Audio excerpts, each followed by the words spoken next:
Breaking news చూస్తున్నాం. Rishikonda palace వినియోగం పైన కేబినెట్ సబ్ కమిటీ భేటీ అయింది. రిషికొండ భవనాన్ని ఎలా వినియోగించుకోవాలన్న దానిపైన చర్చిస్తున్నారు.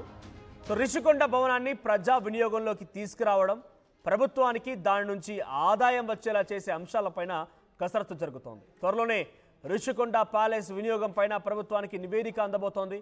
సబ్ కమిటీ భేటీలో మంత్రులు కందుల దుర్గేష్, పయ్యావుల కేశవులు, ఢోలా బాల వీరాంజనేయ స్వామి ఇక 500 కోట్లతో రిషికొండ పైన విలాసవంతమైన ప్యాలెస్ నిర్మించాడు మాజీ సీఎం జగన్మోహన్ రెడ్డి. అయితే ఆ రిషికొండ ప్యాలెస్ని ఇప్పుడు ఉపయోగించి రాష్ట్ర ప్రభుత్వానికి ఆదాయాన్ని సమకూర్చేటువంటి పని చేయాలని చెప్పి క్యాబినెట్ సబ్ కమిటీ ఆలోచిస్తోంది. క్యాబినెట్ సబ్ కమిటీని ఏర్పాటు చేశారు, దాని ఉపయోగాలకు తీసుకురావాలని చెప్పి. దాని విషయంపైన కందుల దుర్గేష్, అటు పయ్యావుల కేశవ్ అండ్ డోలా బాల వీరాంజనేయ స్వామి అందరూ కూడా భేటీ అయ్యారు. మరి దీన్ని ఏ రకంగా ఉపయోగాలు తీసుకొస్తారు, ఎటువంటి అంశంగా మారుస్తారో చూడాలి. సో ఇంత పెద్ద ప్యాలెస్ని ప్రభుత్వానికి ఆదాయాన్ని సమకూర్చేటువంటి విధంగా వినియోగించాలి అంటే దాని ఒక హెరిటేజ్గా భావించి దాన్ని టూరిజం కోసం వాడతారా, లేదా ఇంకేదైనా నార్మల్గా ప్రభుత్వం వాడబడి దీన్ని ఆఫీసులో పెడితే మాత్రం ప్రభుత్వానికి అయితే ఎటువంటి ఉపయోగం ఆదాయం సమకూరకపోవచ్చు. అయితే టూరిజం కోసం వినియోగించాలి, లేదా దీన్ని ఏదైనా పబ్లిక్ ప్రైవేట్ కోసం లీజ్కైనా ఇవ్వాలి, ఇంకా రకరకాలుగా ఆలోచనలు చేయాలి. మరి ఎటువంటి విధంగా ఆదాయాన్ని సమకూరుస్తారో చూడాల్సిన అవసరం అయితే ఉంది. సో ప్రస్తుతానికి సబ్ కమిటీ భేటీ జరుగుతోంది, కసరత్తు జరుగుతోంది. దీని తర్వాత ఎటువంటి నిర్ణయం తీసుకుంటారో చూడాలి. ఎస్, మా ప్రతినిధి శివరామకృష్ణ సిద్ధంగా ఉన్నారు. Sivaramakrishna, so cabinet sub committee ఎటువంటి చర్చ తీసుకొస్తోంది? ఆదాయాన్ని సమకూర్చే పని అని అంటే జనరల్గా ఇటువంటి దాంట్లో ప్రభుత్వ కార్యాలయాలు ఏర్పాటు చేస్తే మాత్రం ఎటువంటి విధంగా ఆదాయాన్ని సమకూరే అవకాశం లేదు. సో ఆదాయాన్ని సమకూర్చుకోవాలంటే టూరిజంగా మార్చాలి, లేదంటే దీని నుంచి ఇంకా రకరకాలుగా ప్రయత్నాలు చేయవచ్చు, ఒక బిగ్గెస్ట్ హెరిటేజ్గా మార్చాలా, లేక రకరకాలుగా ప్రయత్నాలు చేయవచ్చు. సో ఏ రకంగా ఆలోచన చేయబోతోంది సబ్ కమిటీ, ఎటువంటి నిర్ణయం తీసుకునే అవకాశం ఉంది?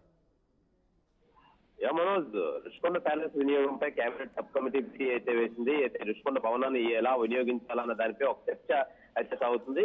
అయితే రిషికొండ భవనాన్ని ప్రజా వినియోగంలో తీసుకురావడం, అయితే అనే నేపథ్యంలో ప్రభుత్వానికి ఆదాయం వచ్చేలా చూసే అంశంపై అయితే కసరత్తు అయితే చేస్తుంది. త్వరలో రిషికొండ ప్యాలెస్ వినియోగంపై ప్రభుత్వానికి నివేదిక సబ్ కమిటీ భేటీలో మంత్రులు కందుల దుర్గేష్, పయ్యావుల కేశవ్, డోలా బాల వీరాంజనేయ స్వామి మొత్తం ముగ్గురు కలిసి ఈ సబ్ కమిటీ వేశారు. ఈ నేపథ్యంలో ఎలాంటి ఈ విధంగా ఉపయోగిస్తే ఆదాయం వస్తుంది ప్రభుత్వం అని చెప్పి ఒక నివేదిక ఇవ్వనున్నారు.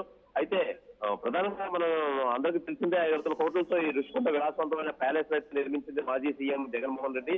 అయితే ఈ ప్యాలెస్ వినియోగంపై కేబినెట్ సబ్ కమిటీ భేటీ అయితే కూర్చున్నారు. అయితే రిషికొండ భవనాన్ని ఏ విధంగా ఉపయోగించాలో దానిపై చర్చ అయితే కొనసాగుతుంది.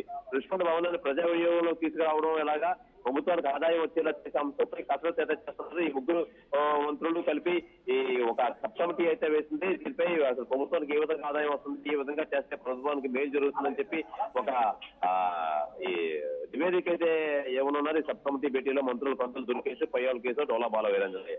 అయితే ప్రధానంగా మనం చూసుకోవచ్చు, ఇప్పటివరకు దీన్ని నిరుపయోగంగా ఉంచి 500 కోట్లతో అనవసరమైన నిర్మాణాలు అయితే చేపట్టి దేనికి ఉపయోగపరంగా అయితే చేసింది గత ప్రభుత్వం జగన్మోహన్ రెడ్డి హయాంలో. అయితే ఈ నేపథ్యంలో దీన్ని రిషికొండ ప్యాలెస్ వినియోగం ఏ విధంగా వినియోగించాలి, ప్రభుత్వానికి విధంగా వినియోగిస్తే ఆదాయం వస్తుందని చెప్పి ముగ్గురు కమిటీలు ఎటువంటి ఆలోచనలు నడుస్తున్నాయి? అంత పెద్ద ప్యాలెస్ 500 కోట్లతో ఏర్పాటు చేసినటువంటి అంత పెద్ద ప్యాలెస్ ని ఏ రకంగా మార్చుకోవాలనుకుంటుంది? అంటే ఆదాయ వనరు సమకూర్చుకోవడం కోసం దాన్ని ఎటువంటి ఆలోచన చేయాలనుకుంటోంది? సో టూరిజం కోసం ప్రభుత్వమే తీసుకోబోతోందా?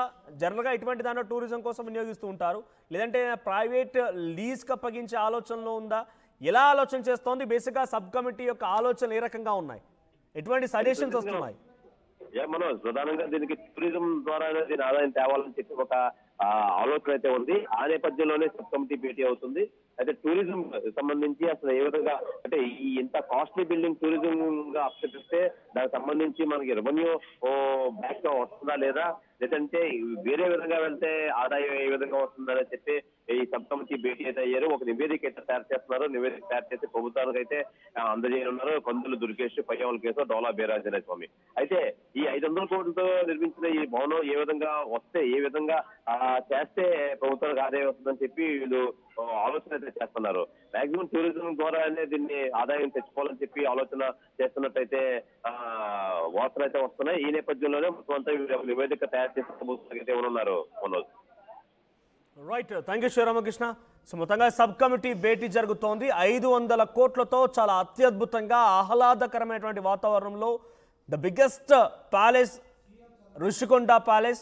మరి ఋషికొండ ప్యాలెస్ని గత ప్రభుత్వం నిర్మించారు. దానికి ఇంకా ఇప్పటికీ నిరుపయోగంలోనే ఉంది. దాన్ని ఉపయోగించాలి, దాని ద్వారా ఆదాయాన్ని సమకూర్చుకునేటువంటి ప్రయత్నం చేయాలని చెప్పి కేబినెట్ ఒక సబ్ కమిటీ ఏర్పాటు చేసింది. ఆ సబ్ కమిటీలో పయ్యావుల కేశవ్, కందుల దుర్గేష్, డోల బాల వీరాంజనేయ స్వామి కూడా ఉన్నారు. అయితే ఈ ముగ్గురు ఇప్పుడు భేటీ అయ్యారు. దీన్ని ఎలా ఉపయోగంలోకి తీసుకురావాలి, ఏ రకంగా దీన్ని ముందుకు తీసుకెళ్ళాలి, దీని ద్వారా ఆదాయం ఎలా సమకూర్చుకోవాలనే అంశం పైన కసరత్తు చేస్తున్నట్టు తెలుస్తోంది. సో మీకున్న ఆలోచన ఏంటి? ఋషికొండ ప్యాలెస్ని ఏ రకంగా దాన్ని వినియోగించడం ద్వారా రాష్ట్ర ప్రభుత్వానికి, ఏపీ ప్రభుత్వానికి ఆదాయం సమకూరుతుందని మీరు అనుకుంటున్నారు? మీ అభిప్రాయం ఏంటి? మీ సూచన ఏంటి? కామెంట్ చేసే ప్రయత్నం చేయండి.